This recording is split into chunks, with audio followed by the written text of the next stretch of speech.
BDR হত্যা মামলা নিয়ে কমিশন গঠনের সিদ্ধান্ত থেকে সরে এসেছে সরকার। এটা কিসের ইঙ্গিত? সম্প্রতি ভারতের পররাষ্ট্র সচিব বিক্রম মিশ্রি বাংলাদেশ সফর করেন। তবে এই সফরে তিনি গণমাধ্যমের চোখ এড়িয়ে ঢাকা সেনানিবাসে একটি বৈঠকে অংশ নেন, যা নিয়ে ঢাকা ও দিল্লিতে গুঞ্জন রটে যায়। তবে এই বিষয়ে কোনো গণমাধ্যমে খবর প্রকাশিত হয়নি। এবার ঢাকা থেকে প্রকাশিত দৈনিক মানবজমিনের জনতার চোখ অনলাইনে প্রকাশিত প্রতিবেদন থেকে বিষয়টি জানা যায়। ওয়াকিবহাল সূত্র বলছে, ৩ সদস্যের একটি প্রতিনিধি দল নিয়ে বিক্রম মিশ্রি একটি রুদ্ধদ্বার বৈঠকে বসেছিলেন ঢাকা সেনানিবাসে। সে সময় সেনাবাহিনী প্রধান জেনারেল ওয়াকারুজ্জামানের সঙ্গে সৌজন্য সাক্ষাৎ ও বৈঠকটি হয় তার, যা নিয়ে এখন আলোচনা তুঙ্গে।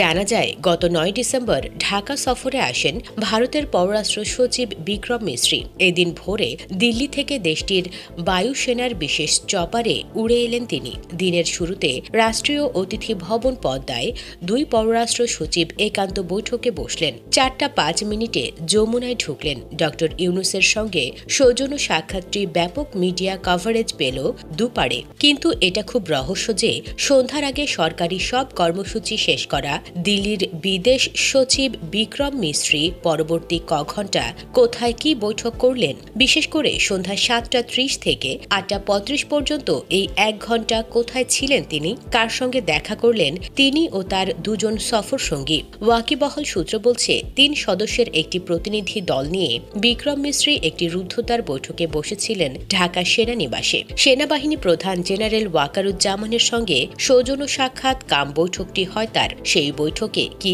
আলোচনা হয়েছে তা নিয়ে জানা ও বোঝার চেষ্টার কোনো কমতি ছিল না। এ বিষয়ে পররাষ্ট্র মন্ত্রণালয় এবং ভারতীয় হাইকমিশনে যোগাযোগ করা হয়, কিন্তু আনুষ্ঠানিক কোনো বক্তব্য পাওয়া যায়নি। তবে প্রতিরক্ষা সংক্রান্ত একাধিক দায়িত্বশীল সূত্র এটা নিশ্চিত করেছে যে সেনানিবাসস্থ বাসভবনে সফররত ভারতীয় পররাষ্ট্র সচিবের নেতৃত্বে ৩ সদস্যের প্রতিনিধি দল সেনা প্রধানের সঙ্গে সৌজন্য সাক্ষাৎ করেছেন। সেই সাক্ষাৎ বিষয়ে পররাষ্ট্র মন্ত্রণালয় তথা বাংলাদেশের অন্তর্বর্তীকালীন সরকারের দায়িত্বশীলরা পরবর্তীতে বিস্তারিত অবহিত হয়েছেন। যেটুকু জানা গেছে, সম্পর্কে মেঘ দূর করার বিষয়ে ঘণ্টাব্যাপী ওই বৈঠকে তাৎপর্যপূর্ণ অগ্রগতি হয়েছে। বিশেষত দূরে থেকে বিদেশ সচিব বা দিল্লি যা ভাবছিল, বাংলাদেশ সফর করে একটি ইতিবাচক ধারণা নিয়ে ফিরেছেন বিদেশ সচিব।